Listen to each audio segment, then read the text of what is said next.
In today's fast-changing world, the role of grandparents has expanded far beyond what it once was. No longer just the occasional visitors at holidays or keepers of family traditions, modern grandparents are stepping into vital roles as caregivers, mentors, financial supporters, and emotional anchors. They're bridging generations, sharing wisdom while adapting to new technologies, new family structures, and new societal expectations. In many ways, they are not just helping to raise the next generation, they are helping to shape the future itself. Today, we take a closer look at the evolving and indispensable role of grandparents in modern life.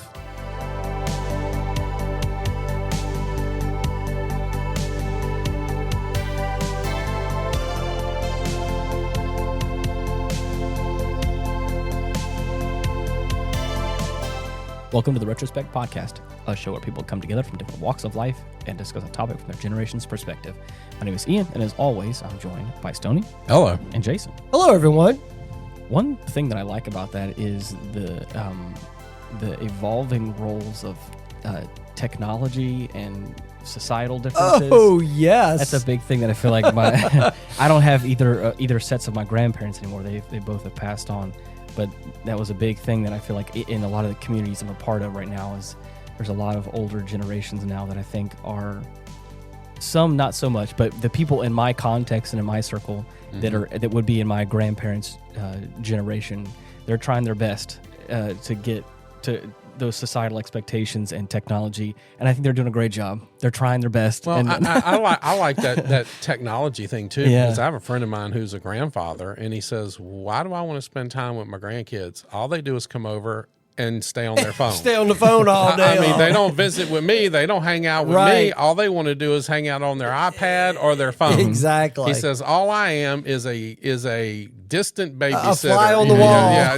I'm over here 10, 12 feet away, doing whatever, and they're on their phone." Yeah. So I remember going to my grandparents' house, and I had the time of my life with the little wood puzzle train set. oh, okay. I was gonna say later. Oh, yes. I remember those. And I Yes. could play for hours Yeah. with that thing, and my granny would come and hang out on the floor with me and tell me stories about life and love and this and that with a little wood train.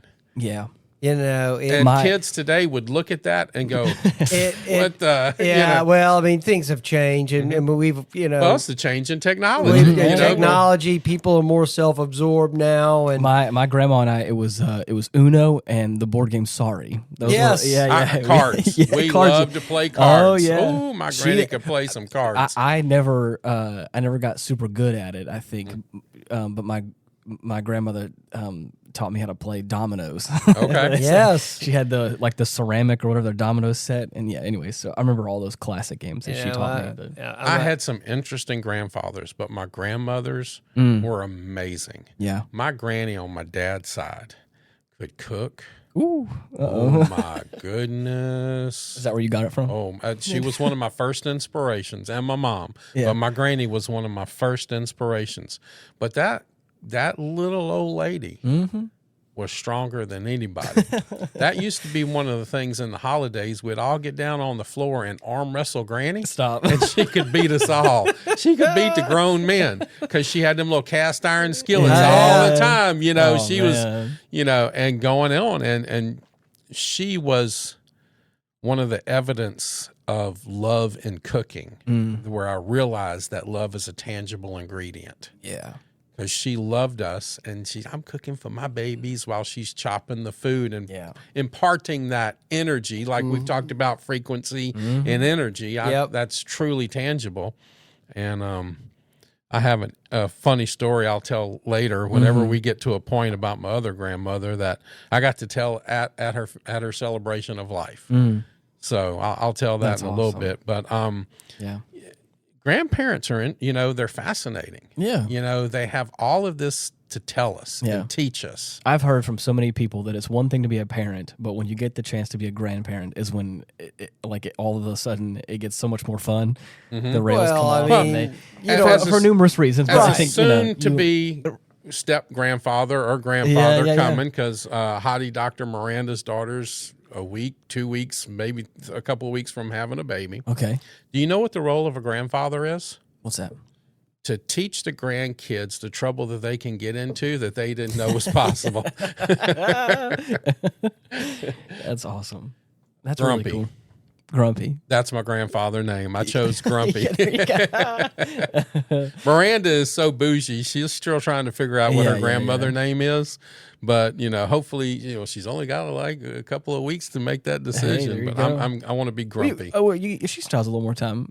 Wait until the baby can, move and talk around. Then you got to decide that. But yeah, I have some very fond memories of my grandparents. Again, I think we're going to touch on it a little bit today. But like there was a point in time where both my parents were working whenever I was younger, and so I spent a lot of time with my mom's mom. On my grandmother on her side, and that's where a lot of those instances come up where we had Uno and she watched soap operas while I watched cartoons and on the old television and all that kind of stuff, and before cell phones and video games and everything like that. And it was a wonderful time because again we lived in the same neighborhood. So again, I probably lived like 4 or 5 houses down. So I had a big wheel.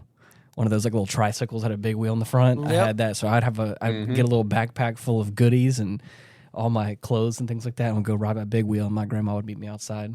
So it was I look back on it fondly. It was a very nostalgic time, but I think, like I said, I think we're going to talk about it. Like again, my generation, my parents' generation, that kind of X generation. There was a lot of changes that happened, I think, in the world that shaped and molded them and my generation as well because of it. So, well, it's growing up. I mean, my grandparents on my mother's side were indispensable to me growing. My sister and I growing up. I mean, that's where we got off the school bus. Oh yeah. Mine, of course. Your parents are working. My mom and my dad. So. My sister and I would get off the school bus at Grandma and Grandpa's. We lived in the same neighborhood as Grandma and Grandpa did, which is rare now. Different time. As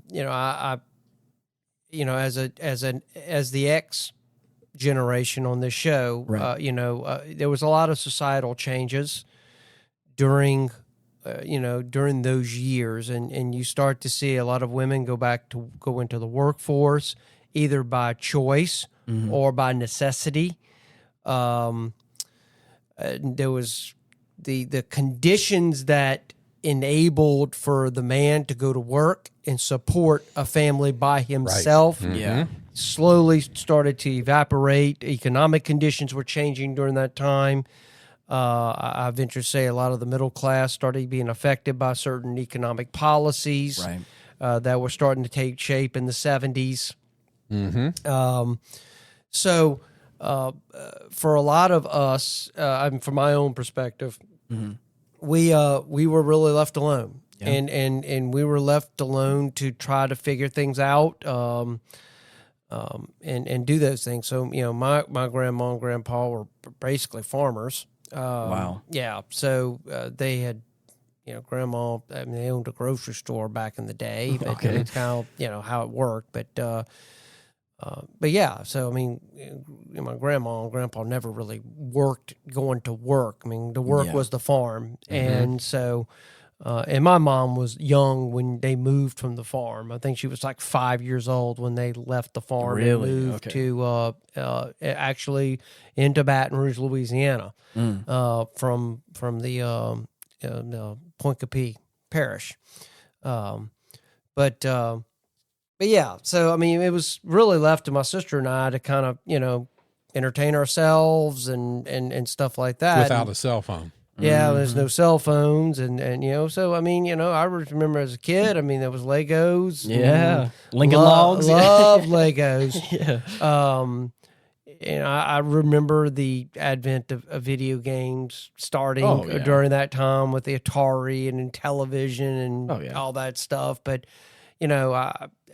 it was a lot of walking and hanging out in the canals and building dams and all that stuff. I saw an interesting video a while back on training to be a parent. And they had a treadmill with Legos glued all over the treadmill, and you had to walk on it barefooted. Oh, no. And that was part of your training to be a parent. Sounds like torture. Yes. I mean, if you have kids, you're going to walk on some crap. Hearing you talk about all that, like, I feel like I feel very privileged and very special to be like the last generation to have experienced a lot of those things. Like, I still remember being able to go out in the neighborhood and ride my bike and be home when the street lights come on. And I used to go skateboarding with friends down at the park or whatever. And, all those fun, all those things outside. But I also, I was at a really fun time when, like, I think a lot of the really fun home video game consoles came out. So there's a lot of like fun times that I have with my brothers and my friends, not only outside but also indoors for like those kind of things, and I got to experience. You could do both. Now they don't. Right, that's what I'm saying. And now it's like, I mean, it's like weird middle ground where like I experienced this whole gradient of it all in my youth. I lived in a little neighborhood that had 4 streets. Yeah. In one, 4 streets that, parallel to each other, and then one street kind of in the middle perpendicular to them. And it was just a big circle. Okay. And we lived on the far left one. Mm-hmm. And there was a neighborhood family across the street from us, and they lived on the far side. Now, that was between us and the zoo. Okay. So you could actually, at night, you could hear the animals. Oh, my gosh. But while we're moving around the neighborhood and stuff, the street lights, when the street lights came on, you knew to come home. Or when that lady across the street whistled, she whistled so loud that you could hear her 4 streets over. And you knew it was time for her kids to come home. Yeah. Or she wanted you. She could just put them 2 fingers together and let that whistle out, and you knew, something's going on. I think it's also really fun, really interesting and kind of serendipitous that we had this planned for a minute, this topic, and it's also when this drops, it'll be the day after Mother's Day. Mother's Day, which I think is really interesting to talk about grandparents and parents. All that. Well, just remember this: grandmothers are mothers too. Oh, I know. Yeah. There are some ladies in my life, some elderly ladies in my life that are not my grandmother by blood at all, but I would consider them to be an honorary grandmother of mine. By the way, they just love and are supportive and care for me, and I really love them for that. Well, I will say this. Let me throw this in there. If you're single and you're looking for you're a guy and you're looking for a young lady, the absolute very best thing that you can do is when you go to church, get to know those older ladies, because they know how to pick them. They know where all the single girls are. They know their personalities. They know, and look, them women talk. Oh yeah. Okay, that's Gossip Central, baby. They know everything. So get to know those little old ladies. If you get on their good side, that's what I'm talking about. Get on their good side, and they're gonna pick the very best one for you. They'll put in a good word for you. Yes. Sorry, that's true though. It's no, very true. look, that's they believe me. Stick with the Retrospect podcast. Grandmas know, they can kind of say, you won't stay away from her. They ain't gonna be no good there. Yeah. Well, they've been around a long time. Yeah, they've seen it all. The matriarchs. They've seen it all. Yeah. I'm looking at a report here, United States Census Bureau, on the grandparents and their co-resident grandchildren. This is dated 2021, even though the report was published February of 2024, so it's fairly recent. But really? In 2021, they say 3.3% of adults aged 30 and over lived with grandchildren. That's my generation, yeah. Over half of these adults were aged 30 to 64. Really? Wow, that's a broad range. Yeah, I mean, that's just what it's saying. Grandparents living with grandchildren were older in 2021 than in 2012. In 2012, 46.8% were age 60 and over, which increased to 60.1% in 2021. So, Yeah, it's some of this stuff is, we're talking about kind of these kind of changing trend of the role of grandparents in our society. Yeah. For many people, and unfortunately, as people of my age category, Right, has now started to reach the era of they're having grandchildren because of their upbringing during a time when they were basically latchkey kids and they were kind of left to fend for themselves. I think in some ways, and I hate to say it, but to a degree, a lot more selfish. right. They're very much more now inclined. It'll be very curious as the stats we move into the future, how this trend evolves over time, because I think you're going to see more and more grandparents, because they're living longer, health has gotten better. I think you're going to start seeing a lot of grandparents that are not going to want to kind of default to some of those traditional roles that grandparents played in the past. Yeah. And unfortunately, I think you're going to start to see an emerging trend of grandparents that are basically I just want to go out and have a good time. I don't want to be dealing with, a bunch of little brats and stuff like that. And it's just unfortunate because that's so different than what our experience was. I think it's also interesting, like, again, we've talked about on this show specifically about history repeating itself, is that I feel like you have the boomers, you have the X generation, you have the millennials, and I feel like a lot of the people I know, a lot of the millennials that are, at least in my context from around me, were raised by their grandparents. And I feel like I'm kind of hearing a same trend as well with Gen Z that are now old enough to start having kids, and the millennials are now having to take care of some of their grandchildren now, which is interesting to hear and crazy. I'm curious if that's potentially a... Well, there's also something else that's called the sandwich generation. Okay. Have you heard of this? No, but I think I'm... No, I haven't. Okay. This is a multi-generational household for different reasons. Okay. And this may be a family that has children, but now they have to not only take care of the children, but also a parent for some reason. The age or health problems or something. And, they're raising their own children and caring for aging parents also. Yeah. And that's called the sandwich generation.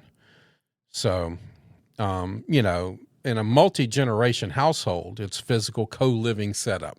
It's kind of with the prices today and living today, sometimes it just kind of makes sense to bring it together. You got a little piece of property, I've always thought about that. If I could find 400 acres somewhere, I'd have all my friends and family living all around me. What is it, a little compound? A little commune or compound or something. Yeah.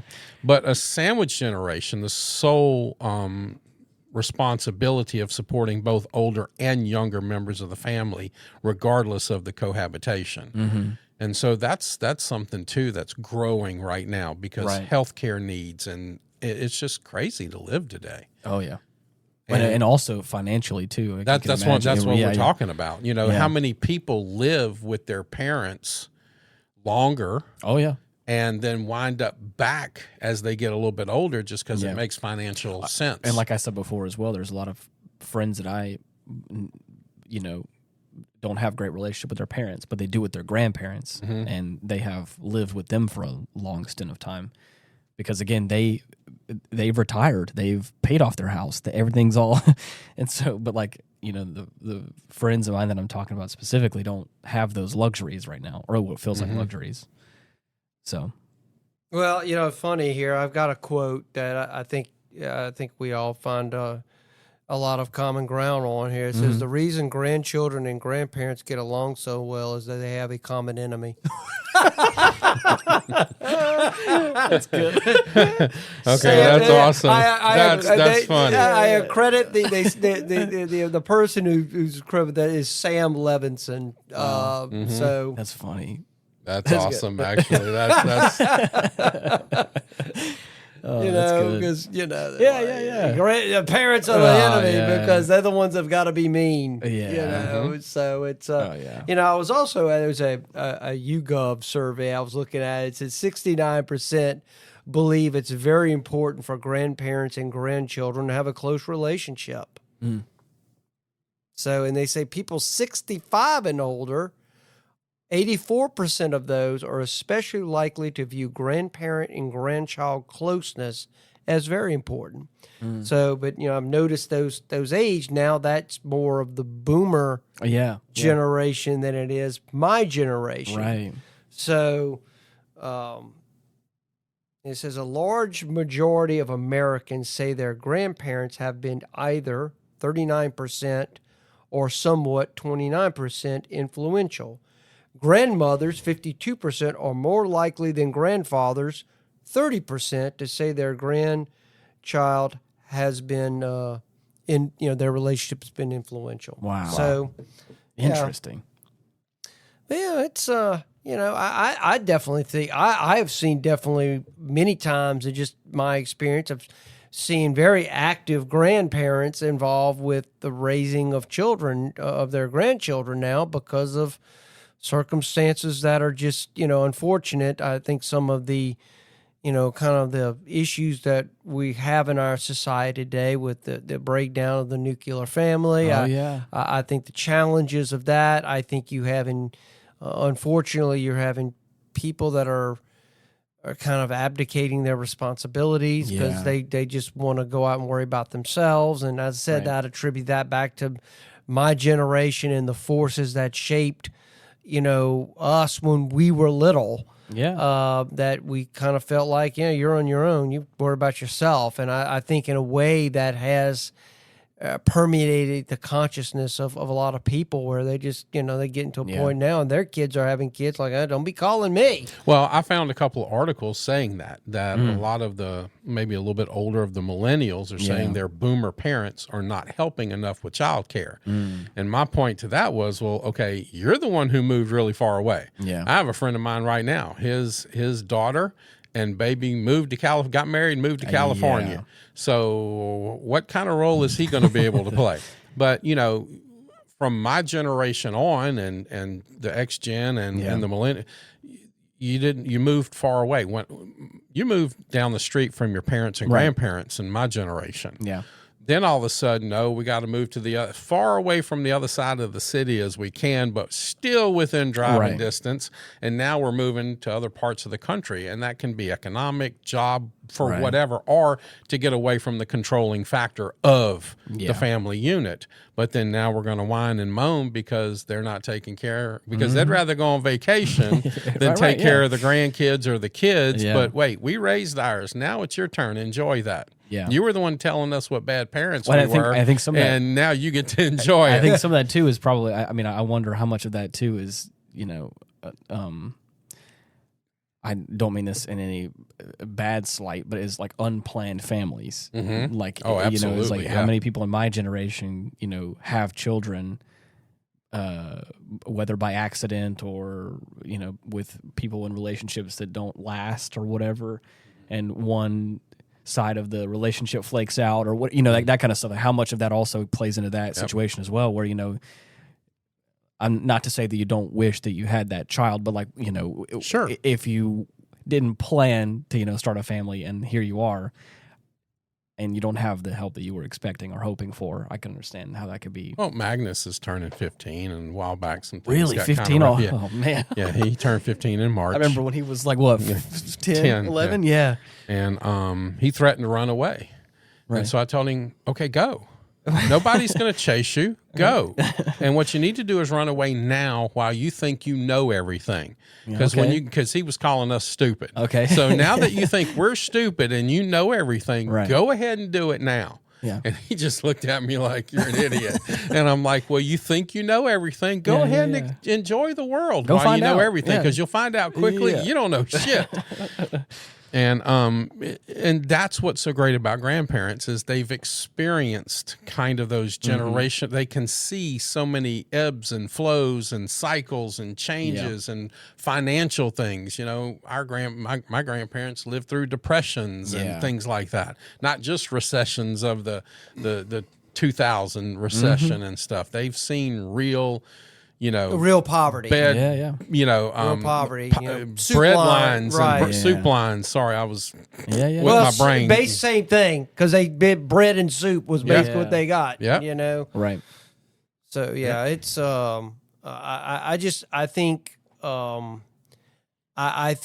part of this why grandparents' roles have become a little bit more prominent, and of course, when you take these numbers, you got to take it somewhat with a grain of salt, because I imagine it varies in different parts of the country. I imagine the statistics might vary if you get off into Europe and kind of how those dynamics work.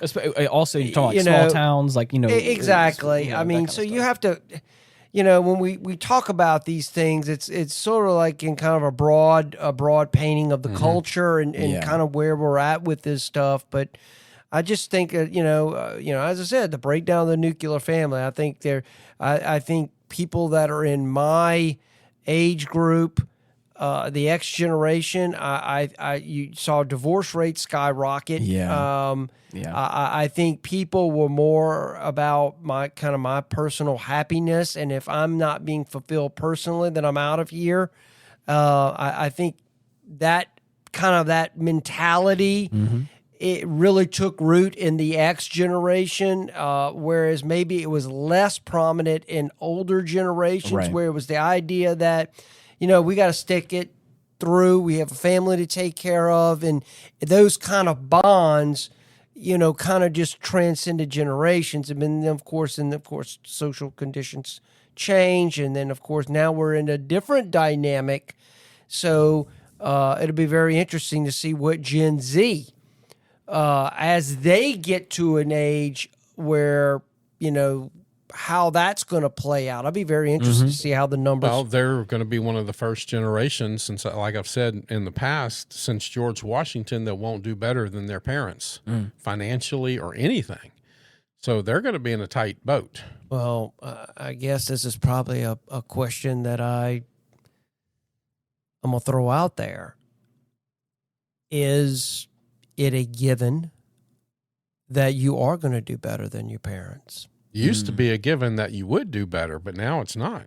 Well, that's what I'm saying. So my question is, it's just simply worked out that way. Well, but is that a given rule? I think it also, at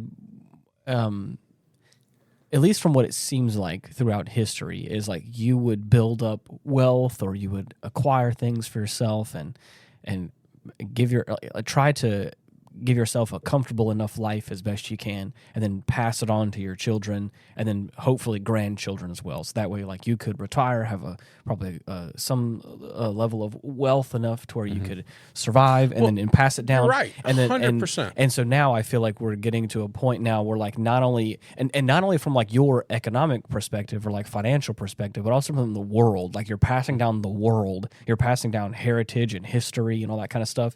And now I feel like in this modern world, it doesn't like, again, that dissolving of the middle class. Like, I feel like there's not a whole lot to pass down, or whatever there is, the value doesn't carry over the same way. And so a lot of the people in that Gen Z perspective and younger, I think, are being handed a world that is not doing so great. Well, but let's take that to the.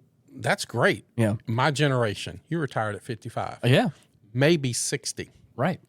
And then you had all this time and energy to invest in your grandkids and your kids. Right. Now people are working to 65 and 70. Yeah. And so all of a sudden they want to retire, and if they have a nest egg, they want to travel.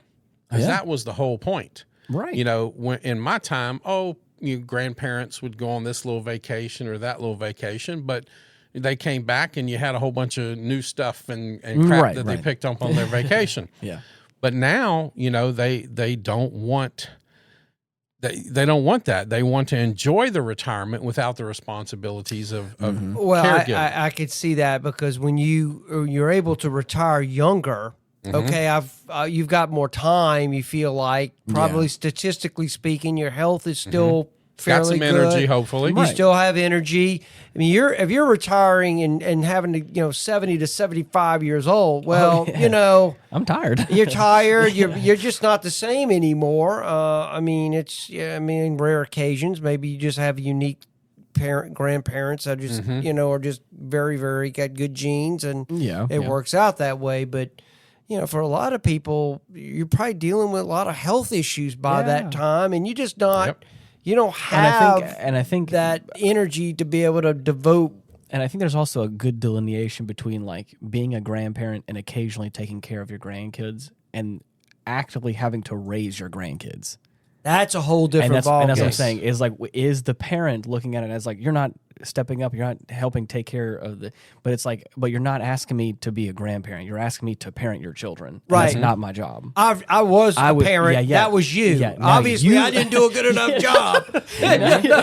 Right. So again, what is that delineation? But that's something else too that comes into play right now too. Yeah. That's huge, and that's the cost of childcare. Mm-hmm. Oh, right. Yeah. Before hey, grandma, granny, can y'all come help with the kids? I got to do this thing here. Right. Now, you put your kid in childcare, you're talking, money, a lot of money. Right. Yes. A lot of money. And now that generationally, my generation seemed to always have a little kitty stash somewhere. It might have been money in the mattress. It might be somewhere, but you had money. And then the later generations have less and less savings. They say 75% of Americans today are one medical or one major auto repair bill away from bankruptcy. I believe it. Yeah, because people are just pretty much living from paycheck to paycheck. They don't have no savings account. They have no emergency fund.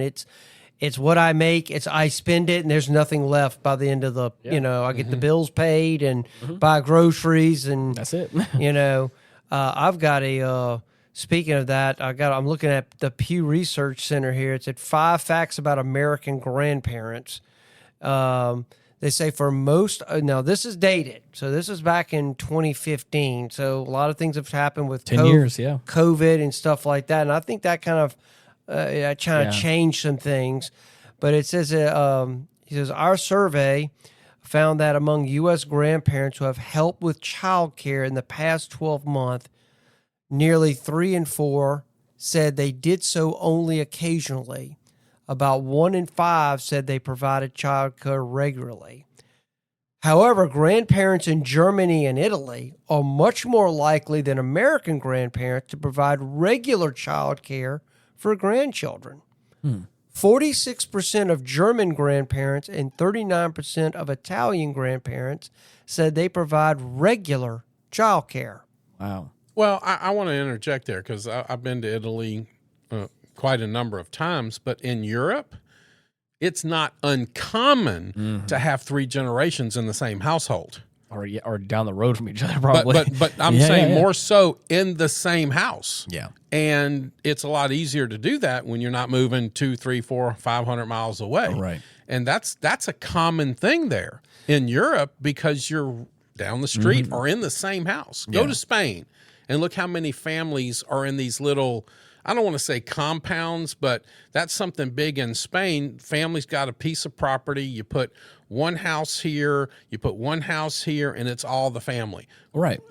And that's just commonplace other than in America. Well, the study also, kind of maybe provides some some understanding of why that statistic exists in Germany and Italy versus the United States. Yeah. So American grandparents are less likely to care for their grandkids. The reasons.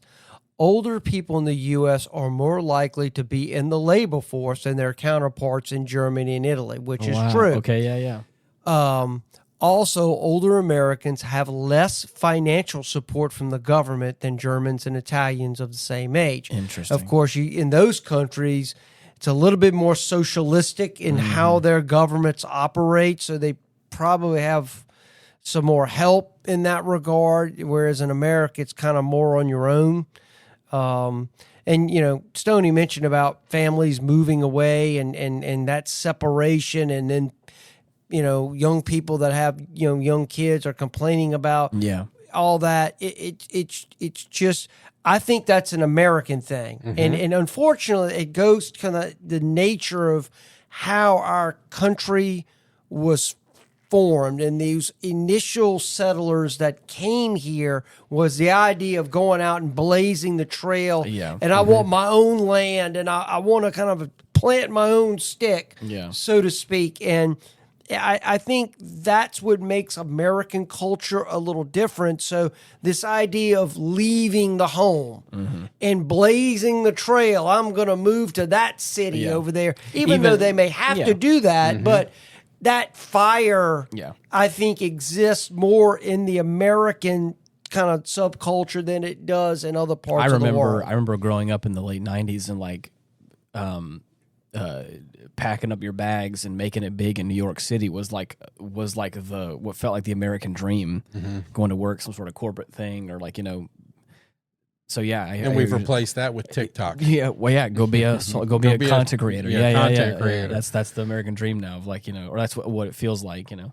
And then I hated that term, content creator, and then guess what?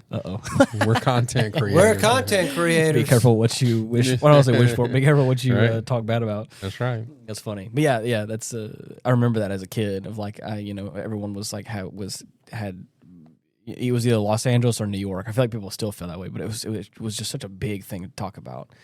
You know, going off at like running away from this small town to go make it big in the city. You know, it's like the young guy talking to the girl. What do you do? Well, I'm a model on Instagram. What do you do? Oh, I'm a soldier in Call of Duty. Oh man! That's the world today. You're right. If you could put yourself in a frozen capsule and wake up about 100 years from now, just to see what how the dynamics will have changed. I'd be like I said, very curious. Like I said earlier, it's like I feel like I was on the cutting edge of all that stuff. Like I remember when like YouTube first was like a thing. I remember whenever YouTube had the partner program where like you could get paid to like make content on YouTube. I remember when that happened, like, you know, back in the early 2000s. I remember having a flip phone. Like I remember, you know, it was just like such a different time, and it's interesting to kind of go back to our, like, the discussion on the grandparents, to like, it's so crazy for me to talk to people in those older generations and really think like they're living right now currently in this time, but like they have experienced so much change in the world and in this country.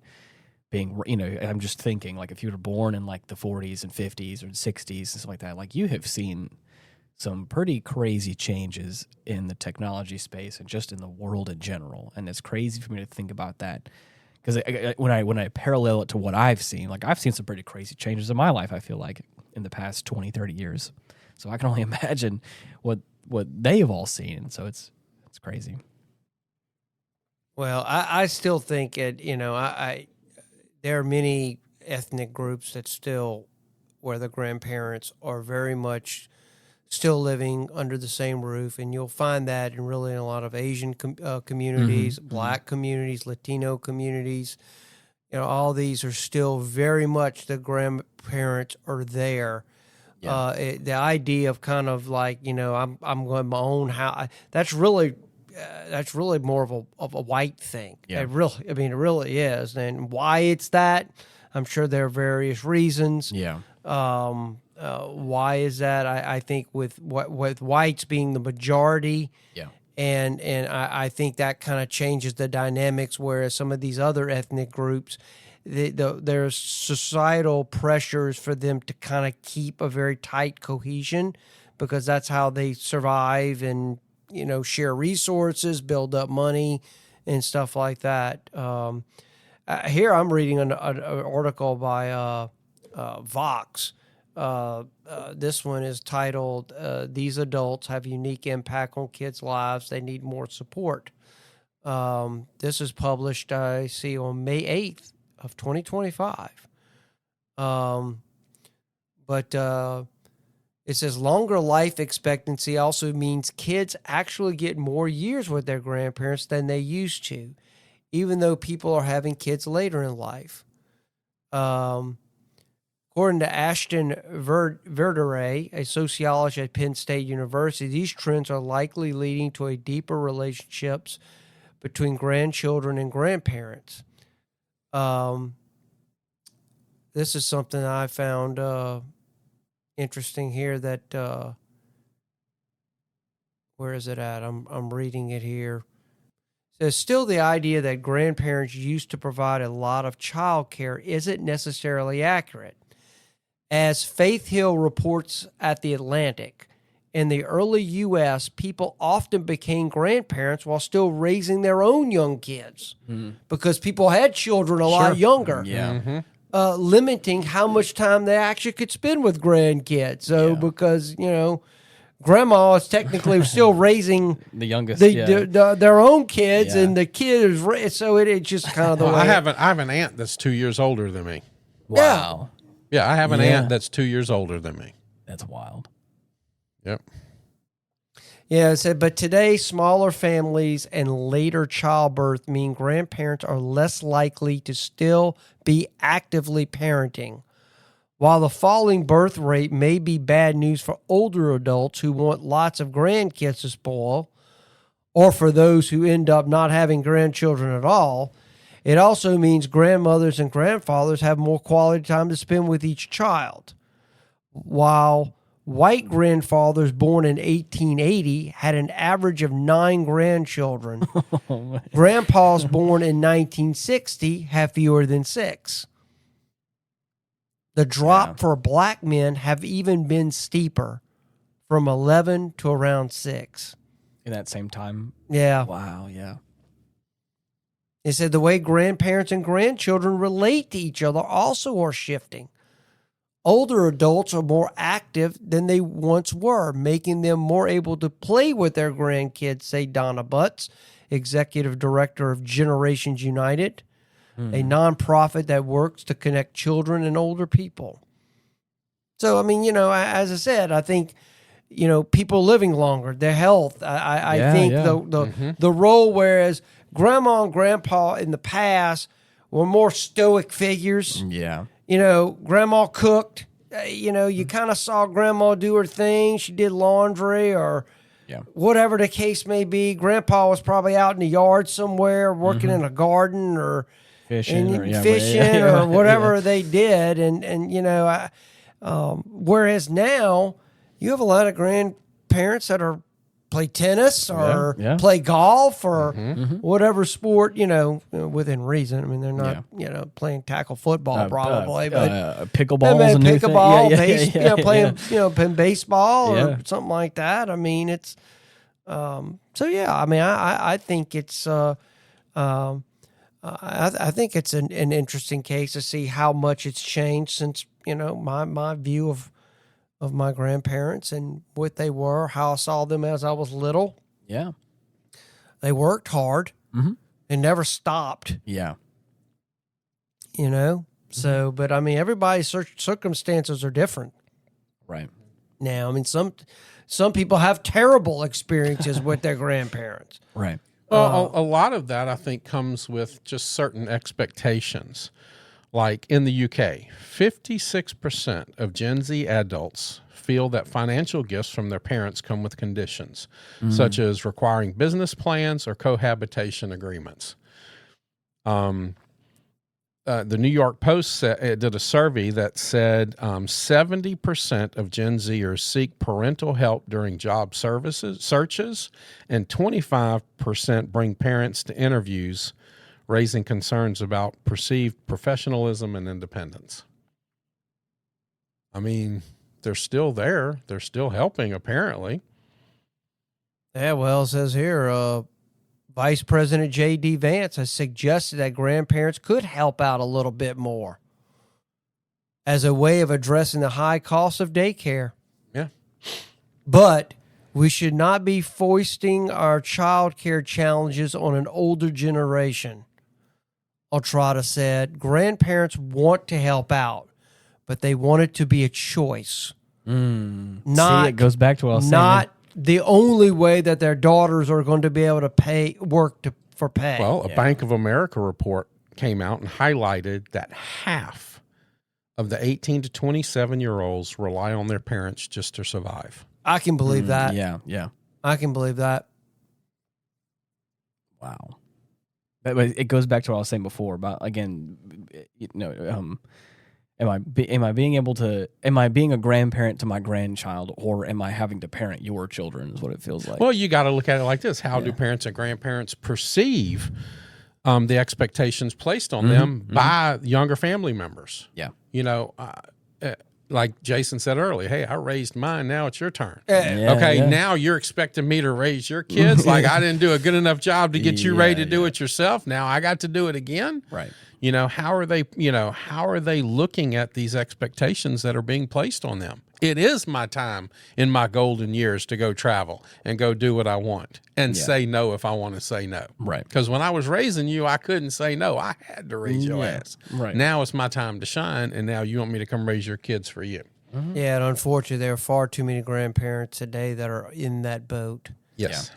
There are a lot of what I would call a lot of dysfunctional families that are they're just, I hate to say it, they were no business being parents. They probably should have never even had children. Right. I hate to say that, but I mean, the fact of the matter is, I know you'd mentioned about families. Families should be planned, and but I know sometimes children are a blessing, and I don't want to ever put out the idea that children aren't a blessing, but I think a lot of people, if they would have more of that kind of foresight in thinking about their behaviors and what they choose to do, to put themselves in positions that things could happen. I think you have to kind of look at that and go, maybe some of this is tied into the what I would call the loosening of the societal constraints that society kind of, the term morals, and certain behaviors were frowned upon and not encouraged or not celebrated. Right. And I think unfortunately we're living with kind of the fruits, I'd say, of the sexual revolution. Yep. I think the loosening of sexual norms and what is acceptable and what is acceptable, or don't judge me type of mentality that is kind of rooted now in modern society, because God forbid there is no objective truth to anything. It's just what I think it is. Well, in a society so full of lies, the truth becomes revolutionary. And you can't tell people the truth anymore because they don't want to hear it and they get offended and their butt feelings get hurt. So, the truth is still the truth. You need to care about things a little bit more. And, you're right. The sexual revolution changed so much. It did. Free love, it changed so much. And now people have sex that just at a whim. And in my time, that, yes, it still happened, but it meant more. And now everybody's shaking their ass on TikTok and Instagram and doing this, and they don't value who they are as people anymore.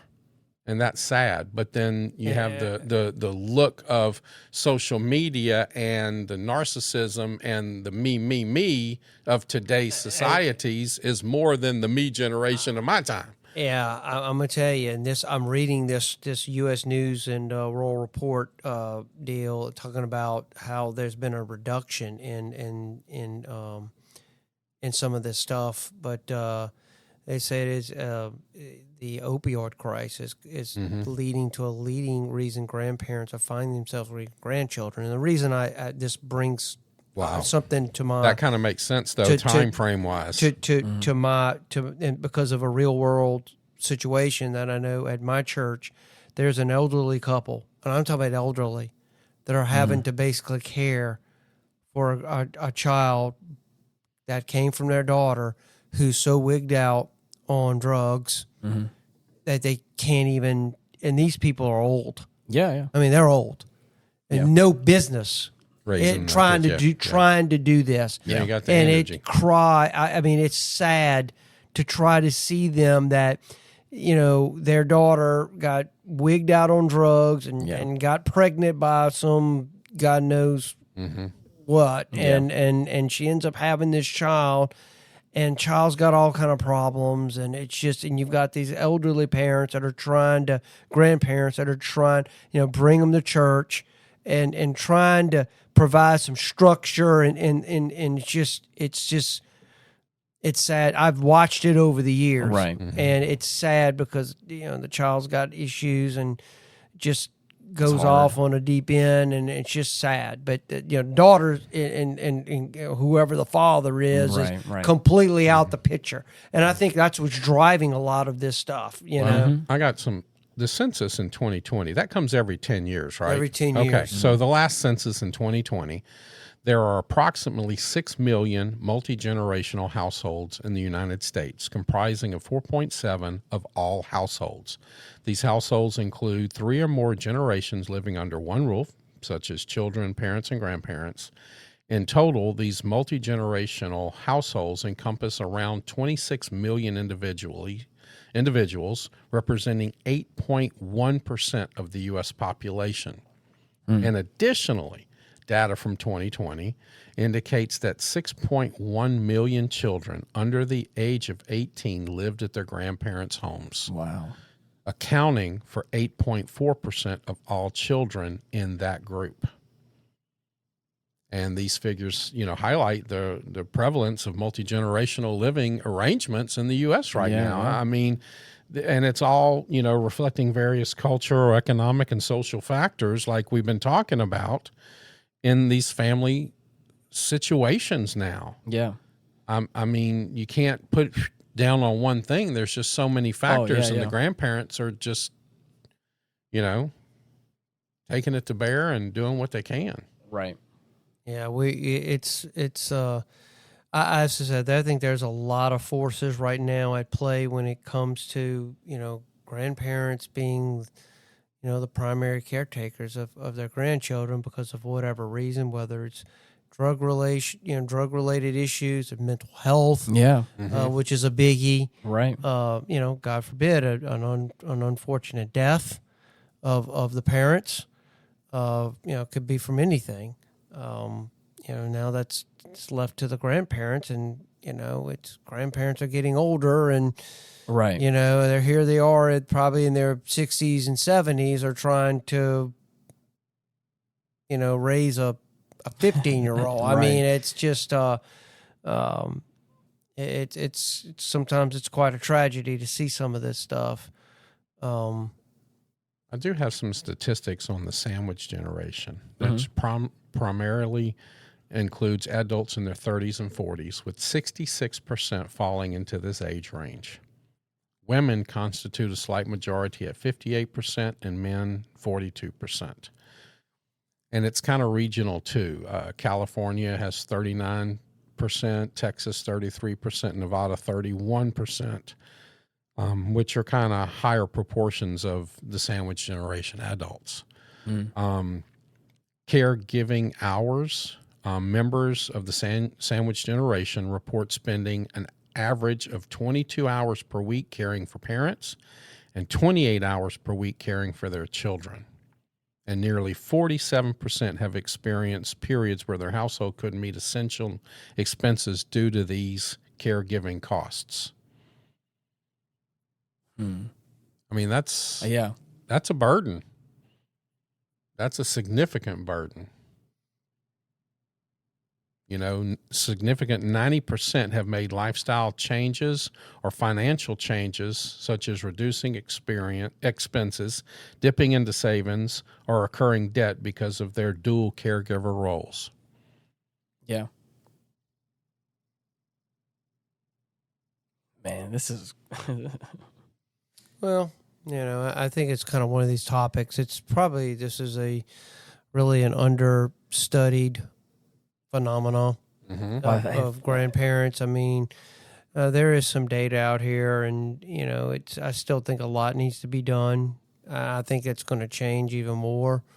As I said, I just think people are going to be living longer. I think technology is just going to advance even more. I mean, just here's some interesting things here. It's kind of just thrown out here. It says fewer than 50% of adolescents in 1900 had 2 or more grandparents alive.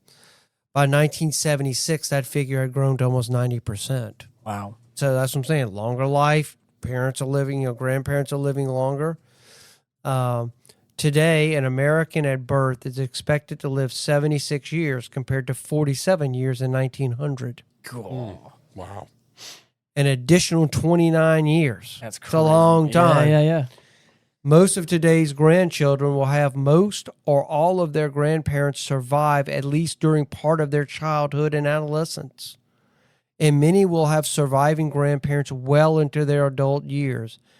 At age 30, 75% of people will have at least one surviving grandparent. That's all crazy. But it's true, yeah. Yeah, since 1900s, the percentage of Americans 65 years and older has more than tripled.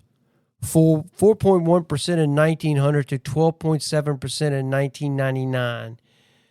In 1900, there were 3.1 million people 65 years and older. In 1999, that number had risen to 34.5 million. Mm. Man. Jeez. That's something. Yeah. Yeah, I mean, just showing you that how grandparents are now, are just around longer, and they have I could see why their role in the past, they just didn't make it. Yeah. And they had children. If the median age of your dying is at 49, 50 years old, you were dead. I mean, well, it didn't leave you a whole lot of time. I mean, to really enjoy your, right. Yeah, and that's an average. I mean, some of them were dying before that. Mm-hmm. They get sick and they had no medicine and pneumonia, the flu, right? Yellow fever, whatever the case may be, depending on where you live. Man, you're right though. I do think it's interesting to think about this from like how is this going to change in the future? We always talk about pendulum swinging and stuff like that, and well, we won't need grandparents to raise our kids. AI is going to do that for us now. Stop. I hope not. I think you say that. I think there's a lot of truth to that. I think the advance of robotics and robotic nannies and stuff like that. Yeah, I can definitely see how that. I would really, really like for Ian on his other podcast to watch Bicentennial Man with Robin Williams. It's been you need so to watch long that because this kind of fits into all of this right now. Yeah, so, and it's a great movie. Yeah, but I think also again, I don't want to brush past the fact that also like we talked about earlier that Mother's Day just passed, and I do think that this is also a great time to. Whether or not you have a good relation or even have your mother or grandmother, this is also, I think, a great time to also appreciate just those matriarchs in your life, those great motherly women in your life, wherever they may be, and just go appreciate them. Appreciate your grandparents. Appreciate, because some great people out there that I think really have shaped me, and I think that it's a moment like this that I really get to think about that, and it's a chance for me just to go and share some love with them. And with what Jason just said, don't take tomorrow for granted. You're right. Don't take tomorrow for granted because it might not be there. Yep. Well, thank you so much for listening, everybody. If you want to try and reach out to us and let us know what you think about all these subjects, and or let us know what you've been thinking about these cool new intros Jason's been coming up. We had some cool ideas and some cool stuff. I've been dusting off some editing chops, so it's been. Wait till next week. Oh no! Little teaser. We have a good topic for next week. Yeah, so just let us know at getoffendedtogether@gmail.com, where you can give us your more long form responses, or you can comment in the little comment sections of the different platforms that they're on. The website, retrospectpodcast.com. Correct. Hit us up on that. Till next week, thank you so much for listening. Bye-bye. Goodbye, everyone, and God bless. As we reflect on today's conversation, let's not forget the women at the center of it all, our mothers and grandmothers. Whether they stood beside us or shaped us from afar, their influence echoes through generations. This week, don't just thank them, listen to them. Honor their story as much as you share your own. Thanks for hanging out with us today. You're the best. Peace.